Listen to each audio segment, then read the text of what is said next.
So in 1999, Satter reported in his book Darkness at Dawn that a series of bombings in 3 Russian cities was not the act of Chechen terrorists, as the Russian government claimed, but the work of the country's security police. Such courage led to Satter's expulsion from Russia in 2013, becoming the first American journalist to be treated so since the Cold War.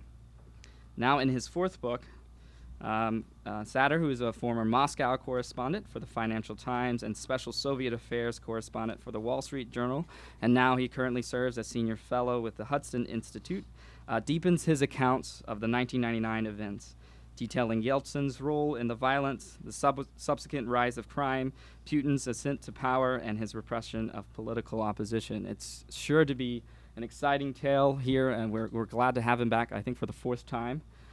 So if you will, please join me in welcoming David Satter.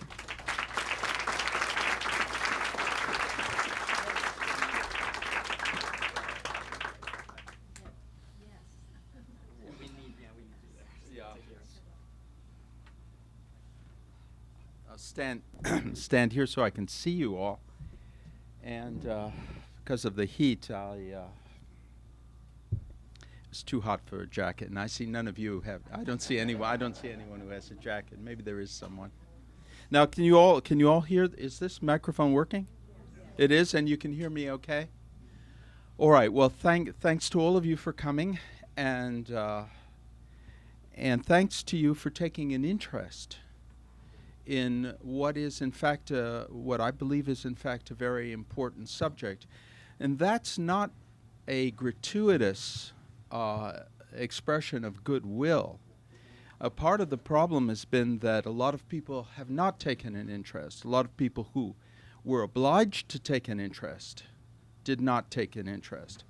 Many people who were confronted with the truth about what happened and the obvious inconsistencies in the official story of the Russian government did not take an interest.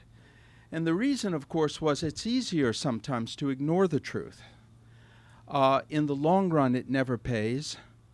But in the short run, it's a standing temptation. It's a temptation for politicians. It's a temptation for businessmen. And it's, in a way, a temptation for the general public and members of the general public who don't like to think or don't want to think. And all of those factors were at play in the readiness to close our eyes to what really happened in Russia after the fall of the Soviet Union. Now, I was expelled from Moscow after an extremely brief stint as a Moscow correspondent. I got there in September 2013, was expelled in December 2013. I was there for 3 months. I can tell you, in fact, I've always been amused by the discussions surrounding Snowden. And he was coming in as I was going out. But he said that he got no help whatsoever from Russian intelligence, that he had no contact with people who were connected with the FSB. Well, that was interesting to me because I arrived there, and in 3 months, all I could do was fill out forms, get an apartment, open a bank account, take care of bureaucratic details. He arrives, and I had documents, accreditation. I spoke fluent Russian. I had been in the country many times before. I knew the city perfectly well. Snowden shows up with no documents, no connections, doesn't speak Russian, and he supposedly gets situated without any help from anyone, except a kind person who was sort of guiding him around, and of course had no connection whatsoever to the FSB. Well, when I was expelled not in Moscow. I went to Kyiv to renew my documents, and I called the Russian consulate in Kyiv, and I was connected to a diplomat who was thoroughly familiar with my situation. He said, "I have something to read to you." I didn't know, why does he have to read anything to me? He's supposed to stamp my passport. It is nothing to read.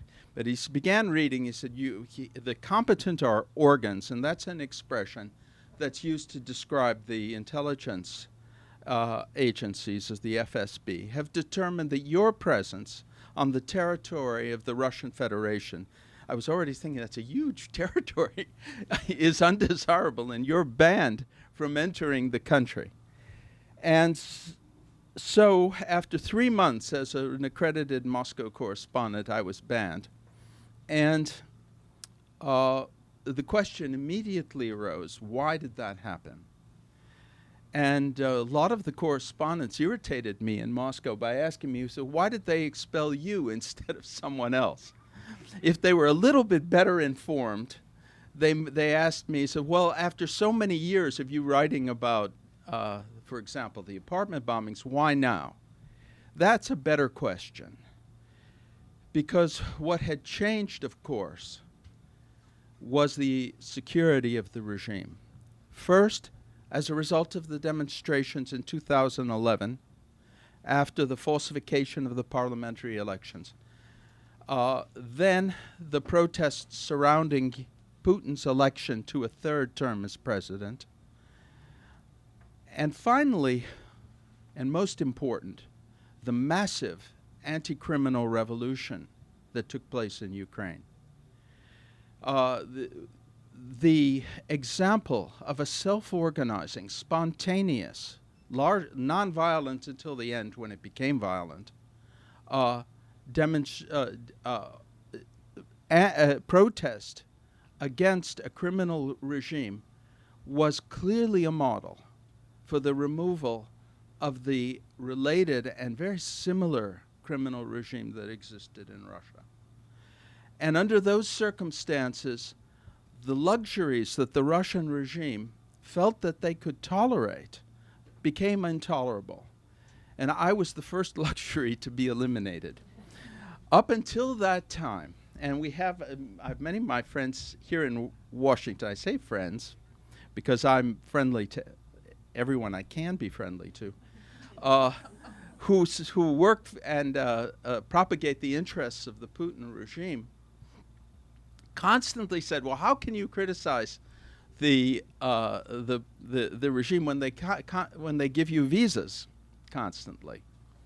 And furthermore, when people in Moscow tried to show the extreme liberal character of the Putin regime, they said, well, no American correspondent has been expelled since the end of the Cold War. And then they would point to me as an example of just how tolerant they were. Well, that tolerance evaporated after the Maidan Revolution got underway, and of course, as we know, it was followed by other acts, a lot of them a great deal more heinous than what happened to me, including the murder of my friend Boris Nemtsov. Well, what is it that they're afraid of? And what is it that we don't know and need to know about the current Russian regime in order better to deal with it? I think the answer to that question really lies in the nature of communism, which is a phenomenon that's actually very poorly understood. Even though for many years, many decades, the United States and the Western world fought with communism and can be said to have defeated it only relatively recently. Communism has always been construed in the West and in Russia itself and in the Soviet Union itself as an economic phenomenon. In the West, the economy is private, and the means of production are in private hands. In a communist socialist world, the means of production belong to the whole people, in other words, the state. That was the difference. And therefore, when, for example, Bernie Sanders ran for president, he was accused of sympathy for the Soviet Union and in some way being like the Soviet communists, because he was advocating an economic system that had some resemblance to the kind of economic system that existed in the Soviet Union. But communism, despite its pretensions, is not an economic system. Communism is a moral system, and it's based on the destruction, really, of the edifice of morality that has existed in the West, really, since the dawn of Western civilization. The notion that the individual has inherent value, that there's a transcendent source, which is a transcendent point of reference which determines right and the judgments of right and wrong. Under communism, the individual was simply a cog in a machine. He was used in order to he had no importance in his own right. His importance derived from his role in the creating of an earthly paradise. He was a builder of communism. And he was building this paradise not just in the Soviet Union, he wanted to build it for the whole world. And as well as being a cog in a machine, he had no individual moral judgment. Moral judgment came from the state, and it was handed down from a leadership which operated on the basis of a perfect ideology, which was inarguable, just like the axioms of geometry. Now, that process, the influence of that ideology on an entire population was, with rare exceptions, to destroy the moral person and the moral individual, to destroy the capacity for individual judgment and even an awareness that a person has individual moral responsibility. Well, it was with that mindset that after the Soviet Union fell, people began to reconstruct Russian society and unknowingly adopted the false view of communism as the basis for their actions. False view of communism, which in fact appropriated the basic assumptions of the communist regime itself, was that all you have to do is change the economic system, and all moral and democracy, law, and moral values will result immediately. The bad values of communism were the result of state ownership. The good values that will ensue will be an automatic result of putting property in private hands.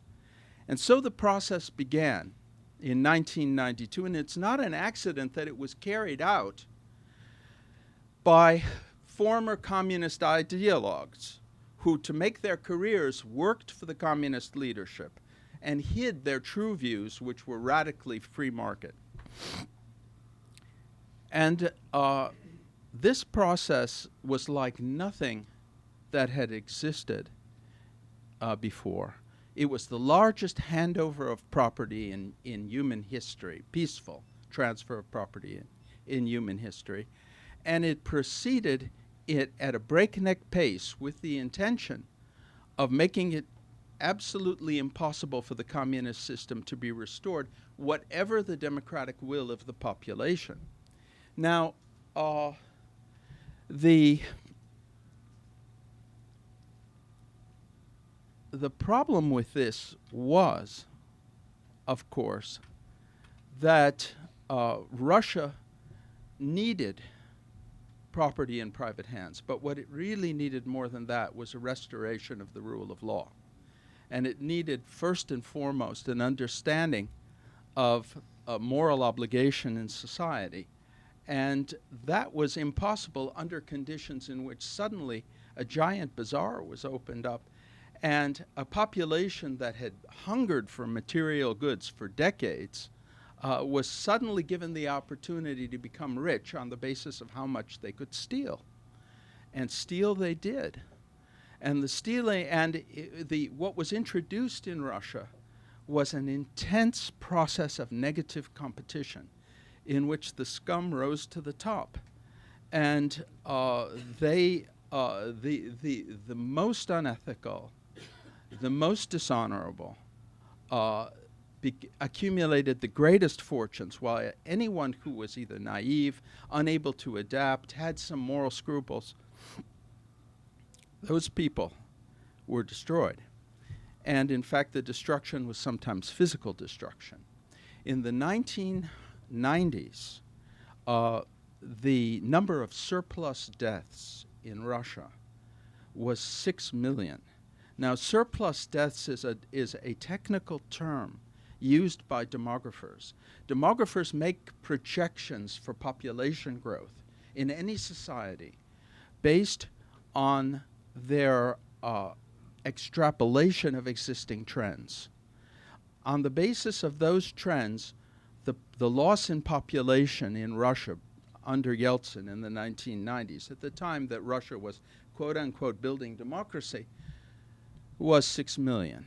Something like that had never happened in Russia except under conditions of war.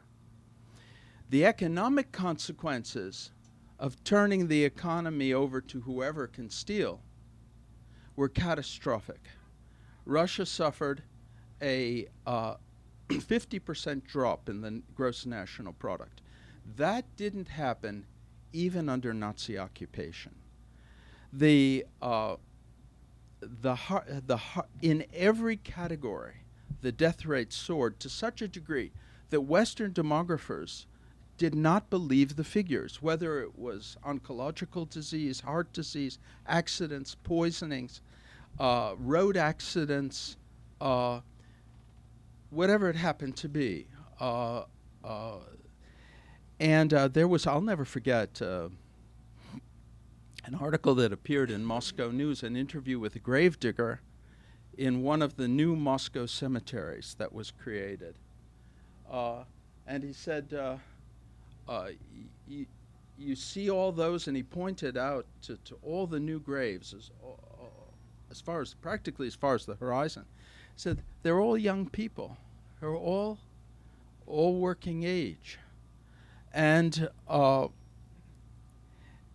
the crown jewels of the Russian economy were handed over to unscrupulous operators on the basis of corrupt connections. And of course, who had the corrupt connections? First of all, gangsters. Second of all, those who had occupied pivotal positions in the party itself. Those who had corrupt connections. Ordinary citizens, even those with entrepreneurial talent, who tried to take advantage of the new conditions, were at a huge disadvantage compared to these characters. And so was created the oligarchic class in Russia, which drove the country into unprecedented poverty. I remember when I was deprived people, the ordinary people, of even the most minimal income. I was living in Moscow in 1993, and I remember a knock at the door of the apartment where I was, and an old woman that I recognized from the elevator asked me. She said that mentioned someone who I didn't know who lived in the building, and she said that she's died. There's no money for a funeral. We're collecting from everyone in the building, and that was happening all over Russia. In fact, people didn't have enough, and it got so bad that it was not enough that people died under these circumstances. There was no money to bury them. So needless to say, under these conditions, popularity of Boris Yeltsin, who was lionized by the uninformed West and lionized by the uninformed United States, collapsed entirely, and he became absolutely hated. By 1999, public opinion polls showed objectively that the approval rating for Yeltsin had reached 2%. Now, sociologists will tell you that in any poll, 6% of the respondents don't understand the question. So it's a question, really, whether anybody in Russia supported this buffoon. In any case, Summer of 1999 was a time of there was the atmosphere of crisis literally hung in the air. Elections were coming in the year 2000. The members of the Yeltsin entourage feared what was going to happen to them if they surrendered power. And everywhere there were rumors that there was going to be a massive provocation, that something was going to happen to make it possible for Yeltsin to declare martial law. Now, there were various versions of what was going to happen. Some people said that it was going to be a huge war between criminal gangs on the streets of Moscow. Other people said it was going to be celebrities taken hostage and even ritually murdered. Others said that there would be an attack on one of the government buildings. And in that atmosphere of uncertainty, buildings in Russia began to be blown up in the middle of the night. First in the city of Buynaksk in Dagestan, then 2 buildings in Moscow, finally a building in Volgodonsk. Vladimir Putin, who had recently been named the prime minister, the 5th prime minister in 18 months, and who Yeltsin had announced as his preferred successor, of course without consulting the population in any way, took charge immediately. Using prison language, he said, we're going to destroy the terrorists wherever we find them. If we find them in the toilet, we'll destroy them in the toilet. He used the word machit. If there are any Russian speakers, I know there are some here, I see some, who know what that means. But for those of you who don't, it means liquefy. And that's pure prisons, it's Russian prison slang. Of course, in Russia, a huge percentage of the population has gone through the prisons, so they know, they're familiar with that. And this established Putin against all obvious external appearances as the He-Man who was going to avenge the perfidious attack on the Russian people. And the Russian officials said there's a Chechen trail in the bombings. 300 people blown up in the middle of the night while they slept. But the wording was interesting itself. It's a Chechen trail. It says there's no proof. Where's the proof? It was just this, but that trail, so-called trail, was enough to begin the Second Chechen War, which was even more bloody than the First Chechen War, and which elevated Putin overnight into the national savior. All talk about revising the results of privatization, punishing the people who were responsible for the pillaging of the country, settling with the Yeltsin entourage, was quickly forgotten as the country united behind the decisive young leader who was going to avenge this attack by terrorists, people who were so cruel as to blow up people in their own ordinary people in their own homes. And the war was pursued successfully, especially at first. It was with the use of weapons that had not been used in the First War, including fuel air bombs, which have been compared to small tactical nuclear weapons, strafing of refugee colonies, massive roundups in villages, and thousands of people disappearing into filtration camps, many never to return. And Putin's popularity skyrocketed, and he was elected president. In the years since then, and with the overwhelming approval and support, I must add, of the international community, including the United States, and without any questions, but there was one incident and this would have been actually quite successful. But the FSB is not the KGB, and I tell you this as one who's known both of them. The FSB, for all their brutality, is a little short on competence.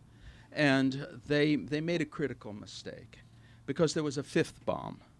The 5th bomb was placed in a basement in the city of Ryazan on the night of September 22nd, and it was discovered, unlike the other bombs. and it was tested, and it was disarmed. And all of Ryazan was cordoned off. No one could enter or leave, and that included the railway stations, the airport, the roads. Every window in the city was plastered with composite sketch of the bombers who were seen by local residents. And they were captured. A telephone operator overheard a telephone conversation that seemed to her very suspicious on the interurban line. In those days, this was long enough ago that they still were making calls through operators in some parts of Russia. In any case, the person on the line said that they've got the whole city surrounded. How do we get out of here? And the person at the other end said, split up and go and get out in one by one. The operator was sure that she was listening in on the terrorists. She gave the number to the local police, who were not clued in as to what was happening. They called the number. Turned out to be the central headquarters of the FSB. Hours later, they arrest the terrorists. They produce FSB documents. So this created a problem. And the head of the FSB got on national television and said, I want to congratulate the residents of Ryazan. This was a test of vigilance.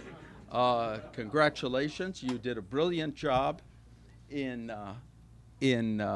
demonstrating your vigilance. And they even organized a ceremony in which they gave a new color television set to the operator. This thing, only in Russia can something like this happen. And so it was all very funny, of course, but the people had, the entire district had been cordoned off. Everyone had spent the night on the street. But but it is a tribute to the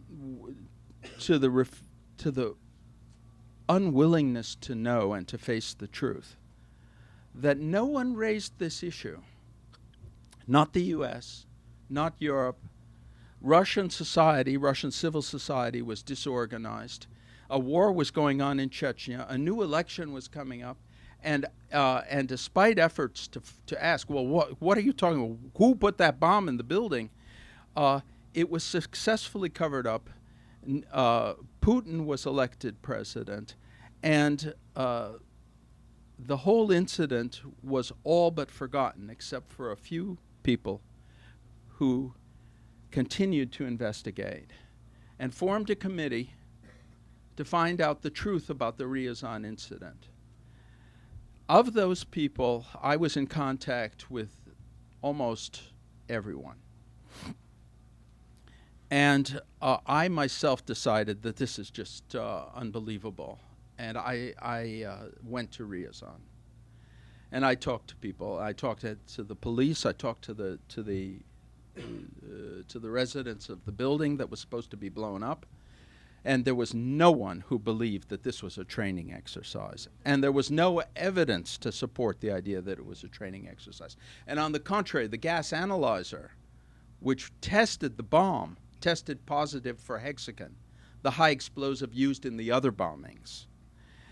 And the detonator was photographed and time-stamped, and it was a real live military detonator.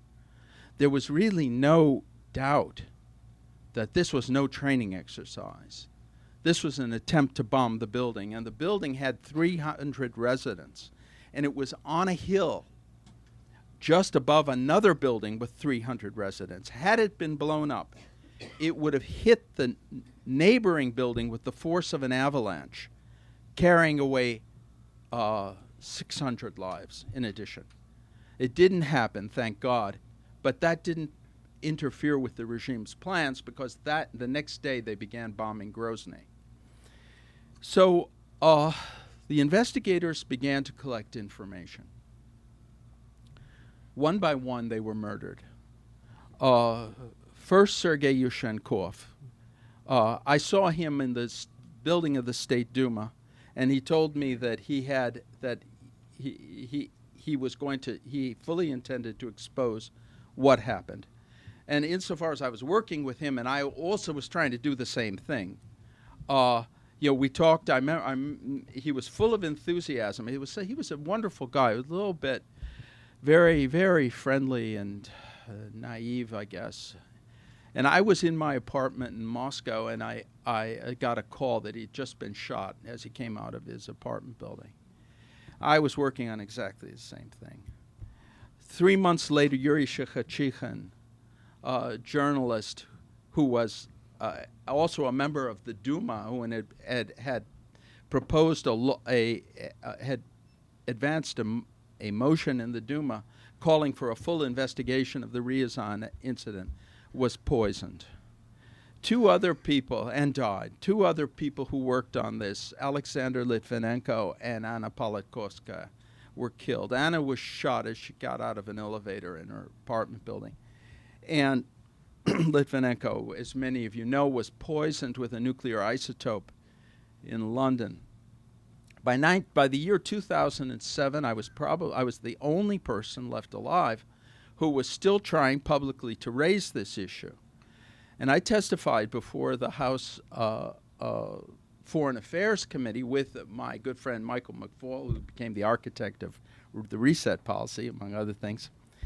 And I explained in detail what happened and why the Russian government under no circumstances merits the benefit of the doubt.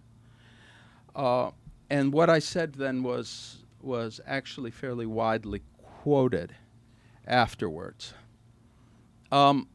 With the hand had no effect, and had no effect whatsoever. And it certainly had no effect on the reset policy, because the reset policy, which began in 2008, coming in the wake of the murders of Politkovskaya and Litvinenko, in which the participation of the regime was clear, in no way took account of, or seemed to take account of, the true character of the Putin regime. And in fact, at a meeting shortly before it began, both Boris Nemtsov and I told Michael that the whole presumption of the reset policy is idiotic and based on a non-existent understanding of Russia. Of course, this also had zero effect. With the events in Ukraine, the world has seen finally, in a manner that's very difficult to deny, and the murder of Boris Nemtsov, among other things, the true character of the Russian regime, a character that we have been at great pains to deny. And insofar as we do have a presidential race in the United States, it is an appropriate time, and Russia will play a role in that race. The time has come, finally, to face the truth about the Putin regime, because on the basis of truth, it's possible to make serious and informed policies. And more important, on the basis of the truth, it's possible for Russia to save itself. All of the talk about one claim I can make from my book, and I think that I'm justified in making this claim, is it's the only book that attempts to look at the entire period, beginning with the fall of the Soviet Union up to the present time. Now, there have been plenty of books about the 1990s and the Yeltsin era. There have been plenty, are and will be plenty of books about the Putin period. But but these periods are treated as completely separate and having no relationship to each other.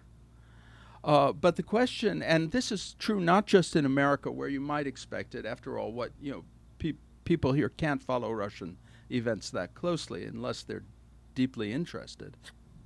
It's also true in Russia, because the true nature of the Yeltsin regime, which is the only possible culprit for the apartment bombings, is something that people don't want to face. Or the reality that what happened is part of a continuum, that it began in 1992 as Russia began its evolution on the basis of false premises and continued to the present day. So that's why I felt it was really important to go through all the history and show it as it really was, as I witnessed it, and as I knew it to be true, to be the case. In order not just for Americans, of course that's my first audience as an American, but also for Russians, because Russia is also my second country. I've spent my entire adult life dealing with Russia and its problems. I'll tell you a story later if you ask me questions about that. But because only on the basis of the truth and on a truthful understanding of the history can they finally can Russia begin to create the conditions for its own resurrection, and for the United States to have the possibility at last to deal with the country realistically, which, however difficult it may be in the short run, is actually fundamental to a decent relationship in the long run and will serve the interests of both Russians and Americans. Well, with that, I would be glad to answer your questions.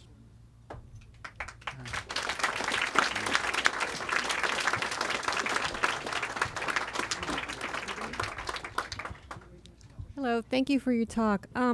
Could you explain a little bit more about the extra deaths? Because I was having trouble understanding it. I mean, do you mean like, were people like being murdered, but they falsified the death certificates? Were people getting sick and they couldn't afford medical treatment, or was there no treatment available? I mean, what does it mean? All of those things. What happened is, you have to understand that communism, whatever you can say about it, it was a theory of it was a false religion. It gave people a sense that their lives had meaning, and it discouraged any kind of initiative on the part of people, or any capacity to think on their own. When communism fell and the country was literally taken over by gangsters, people were plunged into despair. They lost as well as the fact that the country experienced tremendous poverty, and the medical facilities were inadequate. There was an accompanying psychological crisis, because people suddenly felt that they had lived their entire lives in vain. They had believed in things that were false, and this feeling of worthlessness, which became a mass phenomenon, actually affected all of the normal causes of death. When accident rates go up dramatically, it's not because necessarily the technology has changed, but rather that the attitude of people toward the technology has changed. People who might not have been killed under other circumstances suddenly become very careless or indifferent to their own lives. When the medical system fell apart, people who became gravely ill, and the psychology of the situation, of course, contributed to that. Those people didn't seek medical care, partially because they knew they wouldn't get it, and partially because they gave up on their own lives. So all of those things were factors, and the people began not to be paid. There was a system in Russia of what are called authorized or empowered banks. These banks were given government accounts and charged with paying people. Instead of paying people, they took the money and invested it at high interest in short-term interbank loans or in other very lucrative areas of the economy. People waited 6, 12, 18 months to be paid. And they became this. Sometimes they survived by growing their own food. Sometimes they just became desperate. It was very hard to guard your health under those conditions. So it was a combination of those factors. Thank you. Yeah. Could you comment on the rise of Trumpism in this country and the impacts that it could have on relations with Russia? On the impact that the rise of Trumpism will have, or could have. Well, the rise of Trumpism in this and the impact it could have on relations. Well, if Trump continues to say the kinds of things that he is saying, and worse, if he acts on what he's saying, which it may be two different things, and I'll get to that in a minute, the consequences, of course, could be extremely serious. And let's just take the most recent remark about not defending America's allies in NATO, including the Baltic republics. I'm ready to assume that Trump has no experience in foreign policy and does not know what he is saying. But let's take it at face value. That is a level of irresponsibility that is just breathtaking, because there is a very dangerous situation right now in Ukraine. The front line between the Russian-supported separatists and the Ukrainian army has been static, but incidents are escalating. It's possible to renew a bloodbath there at any time. In 2007, when the Estonian authorities moved a statue that to the Soviet war dead from the center of Tallinn, it provoked massive riots and a cyber attack from Russia. The point is that if the Russian authorities perceive that that the American leadership or potential leadership is going to give them carte blanche, it will not only be an invitation to create crisis, it will be a veritable guarantee that they'll happen. Now, interestingly, on this subject, I will mention one thing, that there was a report that Trump had asked John Kasich to be his vice presidential nominee. I think some of you may have seen it. I saw it. I don't know how, I can't evaluate the report, but I was interested in it because it said that all foreign and domestic policy would be in the hands, not of Trump, but of Kasich. Now, I can tell you on good authority that Kasich's policy is the exact opposite because I helped to formulate it. And so, I mean, so I don't know. Listen, the only thing is, every time I think about the situation in this country, I say, well, none of the candidates would do what a Russian candidate would do. I think. I hope. Anyway, Howard? Yeah, David, thank you for your, this gentleman. I think you were next. That's all right. Go ahead. Go ahead. You were next. All right, go ahead. Yeah, please. Mr. Satter, thank you very much, not only for all the work you've done over the decades, but for your courage. The last question got a predictable laugh when you talked about lack of experience, but you also correctly pointed out that the reset policy, I mean, if we look at the people who put it into effect, they supposedly had a lot of experience. So what I'd like to ask is, with all your experience in dealing with, say, the diplomatic community in Moscow over the years, or dealing with journalists in Washington over the years, how does this country train its diplomats to think more intelligently about the nature of Russia, and how does one get the press in this country to look more closely at the stalking horses for Putin's policies, i.e. think tanks in Washington that are funded out of Moscow, or websites that clearly have an FSB hand in them? That's a very good question, and I actually the one thing about the reset policy that it's worth pointing out is that it was made despite the availability over the whole course of the reset policy of very, very good intelligence showing that the policy was erroneous. I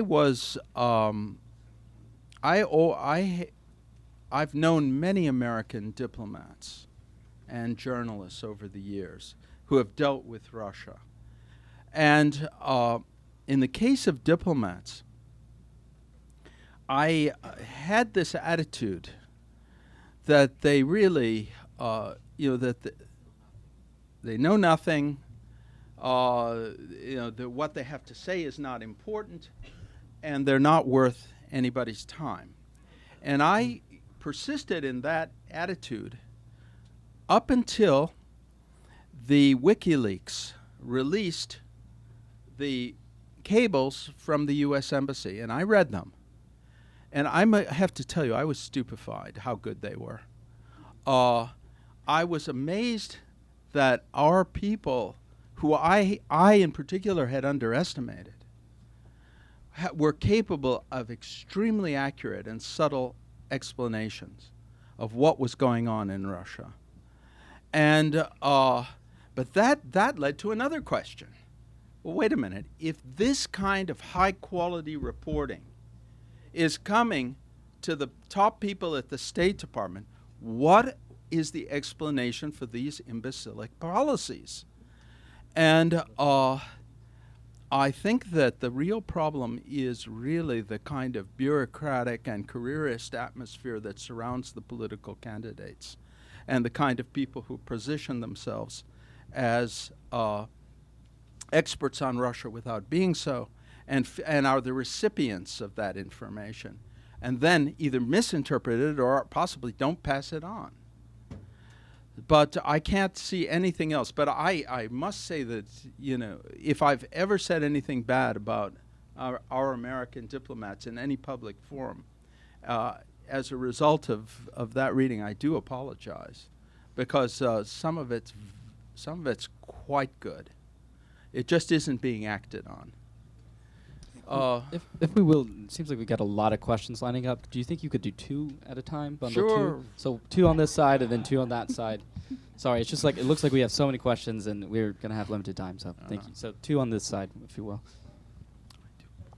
Okay, so David, thank you for your presentation and your success. The military situation vis-a-vis Russia. We know that President Putin served in the former East Germany as a KGB agent, and it seems like some of the military activity now, especially the Russian Air Force, doing some of the same maneuvers that occurred during the height of the Cold War over the North Atlantic, and sort of getting close to U.S. Navy vessels and military vessels, and things that we thought were in the past are coming up again. Do you think this is should be considered to be a threat? Thank you. Oh, it definitely is, because for one thing, it can lead to accidents. They just bombed a base on the Syrian-Jordanian border 90 minutes after being told that it was an American base.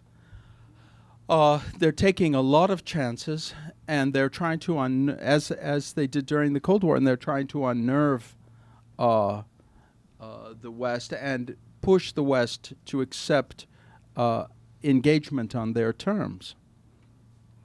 And this gets to a fundamental question of, I recently testified before the Senate Foreign Relations Committee.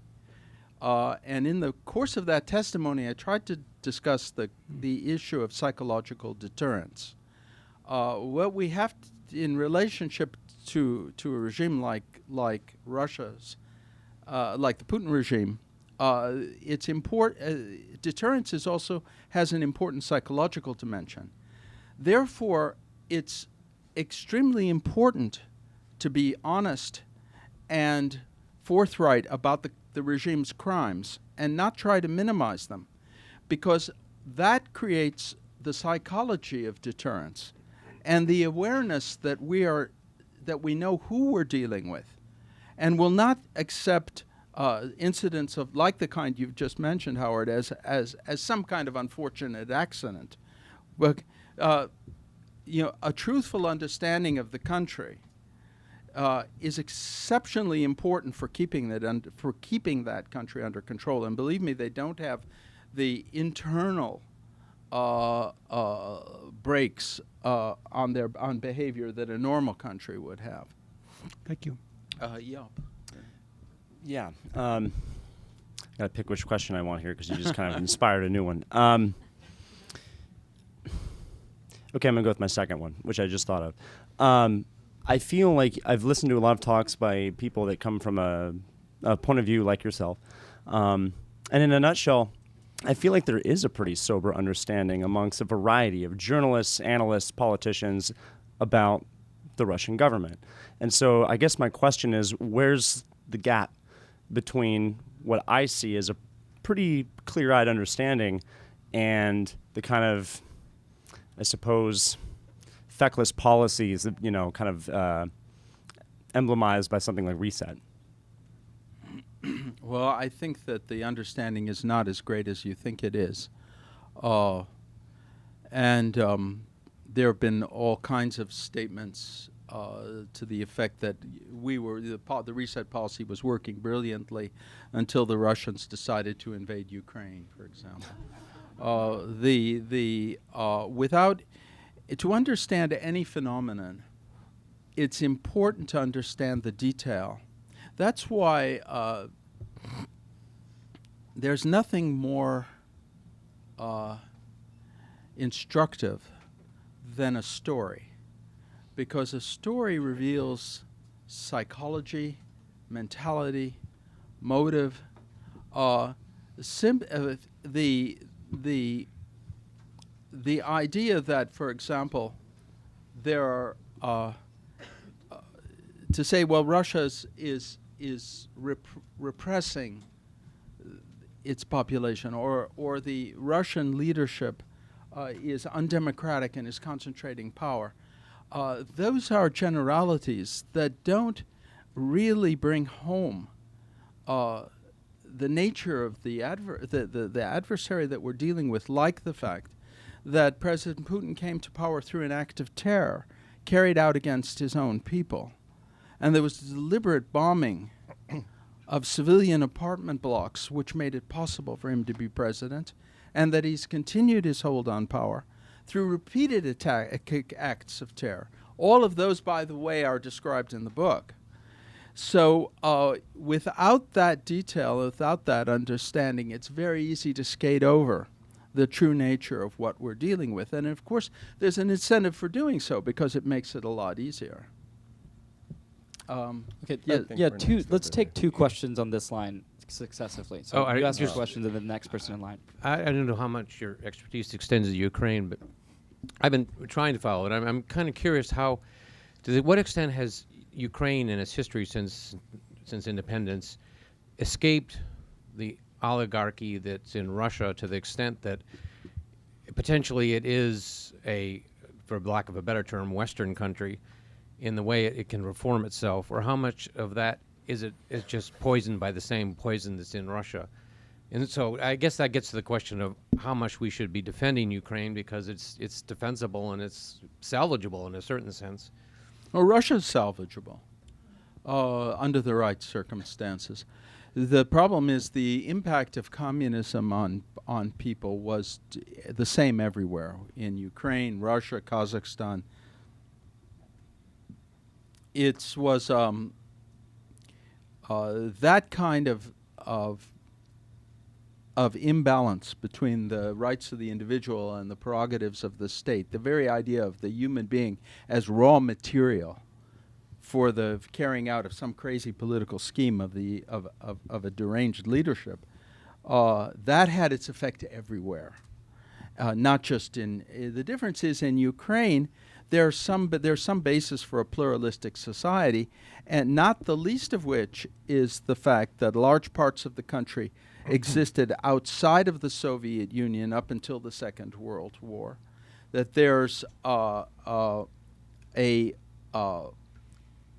certain dignity that comes from resisting the imperial pressure from Russia, and that the society itself is pluralistic, but has been subjected to aggression. Nonetheless, in terms of corruption and violence and mental and spiritual damage. I mean, Ukraine, suffers from a lot of the same problems, but it should be surely worth defending a country against aggression. Yeah. I've heard it argued that if things had been different in the very earliest years after the fall of the Soviet Union, and if the U.S. and the West in general had been sort of more sympathetic and helpful, both economically and diplomatically, with Russia in the earliest years, up into the at least until the Yeltsin period, that things, but maybe even into the Yeltsin period. Well, the Yeltsin period began immediately. I mean, there was no time break there. It was the fall. Right. Yeltsin was president, and he was elected even during the Soviet Union. But in any case, the question is: do you have any sympathy with that view that there was a sort of a golden opportunity that the U.S. and the West had to help and make the course of events in Russia since then a very different course of events? Well, there was, but not in the way that people think. I mean, not in terms of giving money and so on. The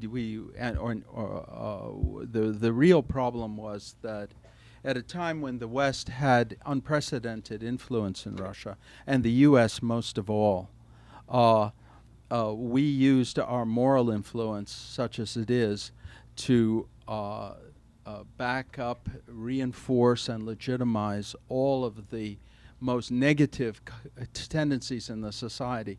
We were uninformed, blind to the criminalization of the country. That was a period in which the contribution of the U.S. in helping Russians to understand themselves could have been decisive, and in fact, it worked in exactly the opposite direction. Okay. We're going to have time for only 2 more questions. So I'm sorry. I know there's so many people standing, but we have time for 2 more questions. All right. If you could make 3 recommendations for changes in America's Russia policy, your top 3, what would they be? Wow, 3, huh? I don't know. You always you only get wonder 3. Why 3 instead of 1, 2, 5? I think that the basic problem is that the United States should under no circumstances excuse Russia's crimes. And one after another, we've closed our eyes to them. And the apartment bombings is, of course, the ultimate expression of the refusal to do so. The United States cannot transform Russia. I mean, that's going to be the task of the Russians themselves. But we can throw the weight of the country on behalf of the forces in Russia that are capable of guaranteeing a better future. I mean, one of the important instruments that we have is foreign broadcasting, and that's we have to try to make that as effective as possible, and most of all, recognize its an enormous importance, because as the censorship tightens in Russia, effective foreign broadcasting can have greater and greater influence. But in a word, instead of, if you hope you'll forgive me, instead of giving 3 things, this reminds me of the way it is in the government when they're all giving all these things. But no offense, but I mean the thing is that to recognize Russia for what it is, react, don't excuse their crimes, hold them responsible for their behavior, and insist without compromise on those principles that Russia has to respect, because we don't want the law-abiding part of the world to have the conditions of relations set by the non-law-abiding part of the world. Do we have? So, David, congratulations on this talk and on the book. I suppose we're in a position where it's impossible to talk about any subject now without thinking about Donald Trump. I know so, that. So I have another Trump question. Yeah, all right. What do you make of the hacking of the DNC email system? And more specifically, do you think that Putin ordered it? And do you think that Putin is trying to intervene in our elections? I think it's very possible. I would be, I have no basis for knowing that, but it bears the fingerprints, the hallmark, and and now we're just going into my guess, that I believe that the Russians, and also based on an incident that took place in the past, I don't know if I even ought to discuss. Well, maybe I'll mention it, but my guess is that the Russians do have the emails that were erased by Hillary Clinton, and that this is not the last we're going to hear from so-called hackers. I mean, I have no proof of any of this, but the people who are well informed and whose judgment I trust, there was a similar, I don't know if any of you remember with the Monica Lewinsky case, that there were 75 hours of phone sex that fell into the hands of Russian intelligence and were used, according to people who I believe are authoritative, in order to at least an attempt to get concessions. The point here is that what you're describing, the hacking of the DNC, and then the attempt to intervene in the U.S. election and surreptitiously, is completely in character with things that have happened in the past. And so, therefore, although I don't have any special knowledge, my instinct would be that that's exactly what's happening. Well, anyway, thank you all for Thank you so much. Thank you all for coming. If you will, please remember to fold up your chairs. Books are available.